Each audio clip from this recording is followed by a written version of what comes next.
台中成功山岳爆炸原因，初步调查研判是规位整修的工程失角擦，致使到意外来发生。讲施工单位事先嘛无申请许可，现场嘛无专业的人员监工，所以台中市政府马上就甲百货业者来开发。事后调查人员发现，真有可能是切除到瓦斯管线，引发到意外。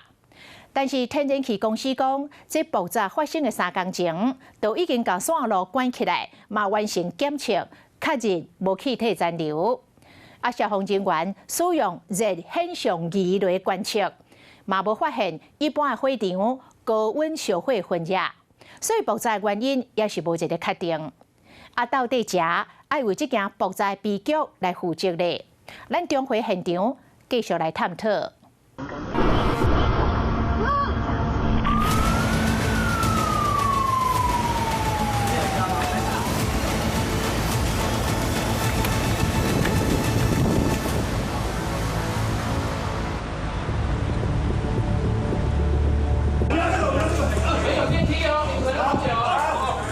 长官，12楼还有人吗？有一个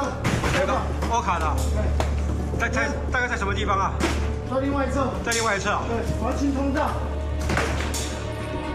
消防人员请全台防护装备派电动的散扫管，行出一条向前的路。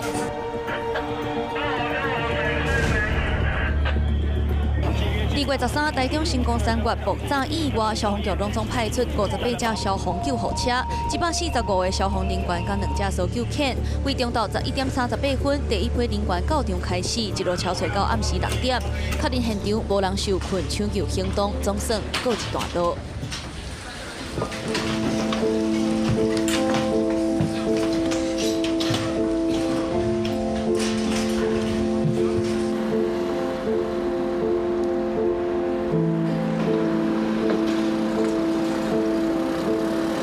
星光3月台中中港店气爆意外，隔天我们再次回到现场，可以看到清理人员动作相当迅速，已经将原先人行道上的爆炸残骸清理干净。而消防单位再次派人进入现场，试图找出意外发生的确切原因。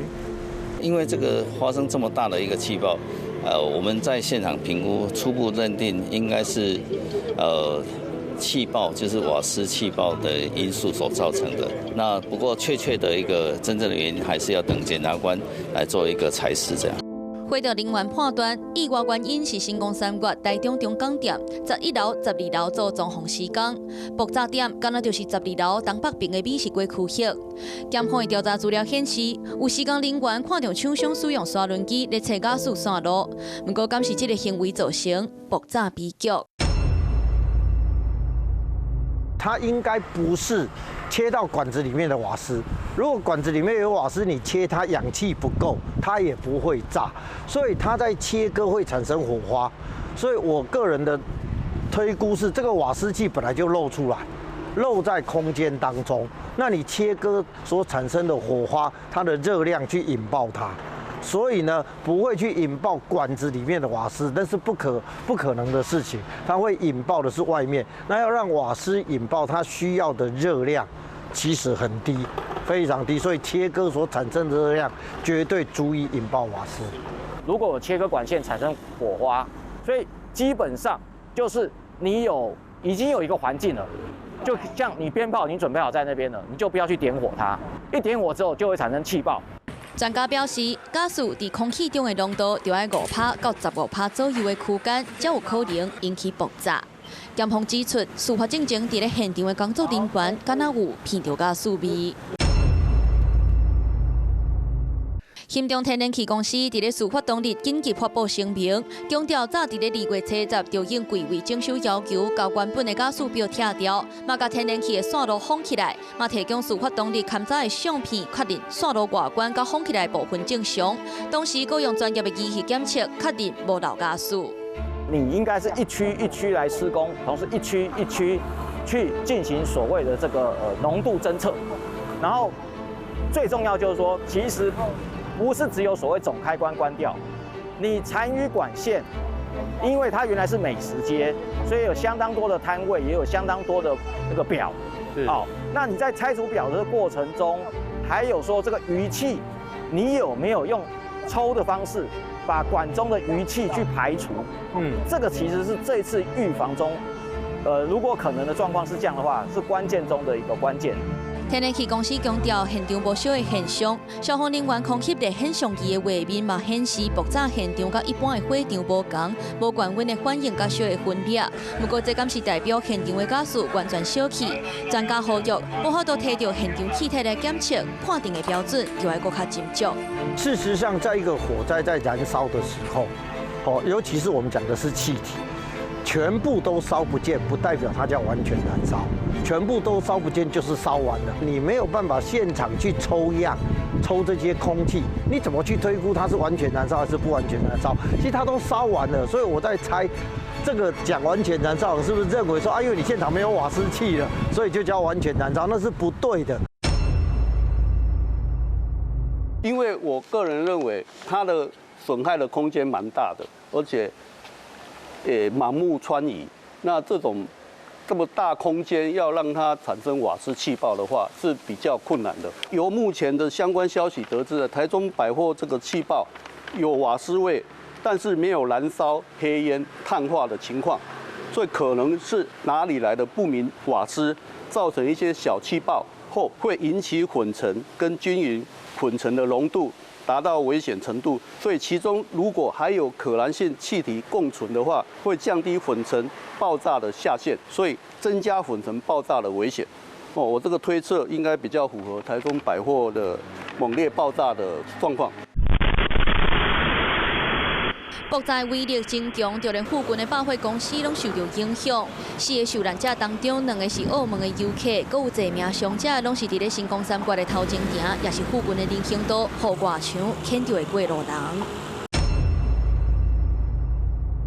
干式工法的话，就是说它不会用一些相关的砂浆啦，或是一些粘结材，或是混凝土的一些材料，它直接就是帷幕墙、金属帷幕墙，它直接用铁件。直接去做现场的螺栓的锁固。由它往窗户这边爆炸出来的话，是因为刚好窗户这边是泄爆口，那里面是墙壁，所以它会释放的压力会往窗户这边空旷的地方产生，所以它会从里面喷出外面。如果说现场的状况是整个外面是用所谓的混凝土浆包覆的话，它的宣泄点可能就不会从这个窗户跟混凝土墙出来了，它可能会从它的管道间，可能它的相关的电梯设备，可能会从那个地方冲出去了。那冲出去的话，可能会对其他的楼层也会产生破坏。那因为我们刚刚讲的，帷幕墙部分它不是所谓的承重墙，它没有办法抗很大的外力。好，所以因为这次的气爆，它几乎把所谓的非承重墙的这个帷幕墙整个冲出去，它有宣泄点，所以不会对里面的这个破坏的机制呢，其实是有减少的。可是确实是会对外面喷飞的部分，会对所谓的人行的这方面部分，确实是有安全上面的疑虑的。爆炸原因的调查结果也未出来，不过当确定这是人为疏失来造成。这个他们有做那个防漏的一个侦测，但是他目前我们得知到，现场发生的时候，我们有派同仁上去调查，他消防设备是关闭的，所以这个部分我们会依照这个规定给他开罚30万元。可是我知道去10号，他们说我们那瓦斯，我们的人单纯就只是抽拉线，就是线，没有管线在线拉出来，怎么会有问题？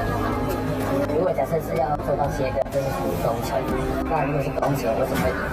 人头去计费？工程就有工程收费。到底是谁负责测线路、甲现场检测设备关掉的，阁是啥人？改装工程一件一件转包予无同的包商，包商个人阁有无同的工班，那增加施工的风险。那要追究责任，应该爱找啥人？我们不是说案件不可以分包，就是说今天我们主包商拿到这个案子。它里面有一些专业的部分，因为现在业界之间的很多工班大概都饱和了，各方面部分其实是很缺的。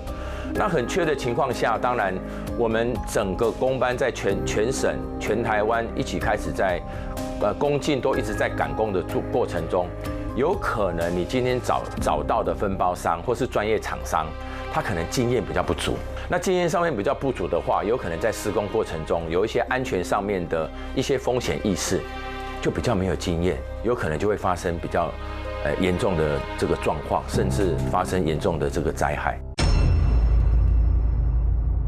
我们怎么可以忍心这样扛那么重大的责任？我就想不通，这是一个楼管，怎么要去监工呢？因为我们看到。就是楼管的人员来做一个监督，那楼管人员他到底有没有受过相关的专业训练，可能是有疑问的。那所以说，这个一定要由专业人做一个监督，做一个监导的一个动作。那这个主管机关这个部分，就是说我们要比照一般施工中的建筑物来做一个监督就是说它的监督力道要比照这个施工中的一个建筑物来做一个监督。我是从楼管出身的那我觉得很细的我就不多说，因为大家一直在针对所谓的他的工作范畴。有一个我必须说，楼管其实其中有一块，因为他的时间很多时候是在楼面做巡检的工作，所以我想大家逛街的时候都会看到嘛。那事实上巡楼，我们叫巡楼巡检这件事会是他的日常，他可能走来走去看哪里有脏啦或是什么，所以如果刚好那个区域有施工工地，我们叫工地，他就会进去看一下，有什么问题收集起来回去跟相关部门或主管做呈报。新光三越表示，无要求楼管就要兼现场监工，不过无合格专业人士来负责管理施工现场是事实，业者嘛就要负起责任。昨天我们所查到了11楼跟12楼部分的相关的发生事故的地点，并没有相关申请记录的室内装修，然后向都发局申请。那这个部分也有可能因为这样没有相关的监造跟监工的实质的相关的技术人员在现场去做专业上的协助跟要求，所以才可能产生这样的一个不幸的事件。申请室内装修许可的动作，它会有2个重点，第一个是不能去破坏原来的结构的一个安全，所以这个部分是一个很重要一个点。第2个重点是避免破坏它原来的防火区划，或者是消防设备，或者是相关的避难设施的一个相关的规划。所以这2个重点，在施工前我们就要去做一个申请。申请许可费用不便宜啊，我只能说那个费用不便宜。一位无冠顾名的装修业者表示，大型商业空间的申请许可评估费用就要上几十万，若是搁透过代办业者到申请，搁要加开1条钱。加上有审查资格单位无济，等待时间就会愈长。若是着急施工，就有可能先暂后走，无施工的许可就先动工。不过，这个现象伫咧百货业敢是常态。应该不至于啦，除非他有把握说我动工后要拿得到，商场内的他有那个查核机制在啊。我想这些时间差，我们已经市府这边也给我们相当程度的行政处罚，那我们也虚心接受跟配合。目前新光三越台中中港店后市府下令无限期停业，违反相关的法规就要纳罚款，因为停业所带来损失，超过1个月就有21亿。后续的赔偿甲员工相关的补助等支出，阁是一条真大的费用。不过无论安怎，因为这个意外无辜消失的性命，对受难者的家属来讲，就算阁较济钱，嘛无法度弥补失去亲人的悲痛。我们会尽我们所能，也会针对该负责的，我们来负所有的责任。你在发生这样子的事情的时候，你有没有想过未来应该怎么办？为什么这些因为我现在不知道闻到瓦斯味的是谁，是到底是员工还是施工人员还是现场的民众？现在不是很确定，只知道问了一堆人，那有些人都有闻到瓦斯味。那这些人闻到的时候，是他们没有反应，还是他们反应了上面不处理？或是不当一回事，其实这些都应该要厘清。那厘清了，我相信这样子的悲剧是有机会，等于是说避免的。但是很重要是你愿不愿意去面对它，你愿不愿意扎扎实实的去把这些事情查清楚。相信我绝对比在座，我们新闻所以比所有社会大众更想知道，到底原因是什么。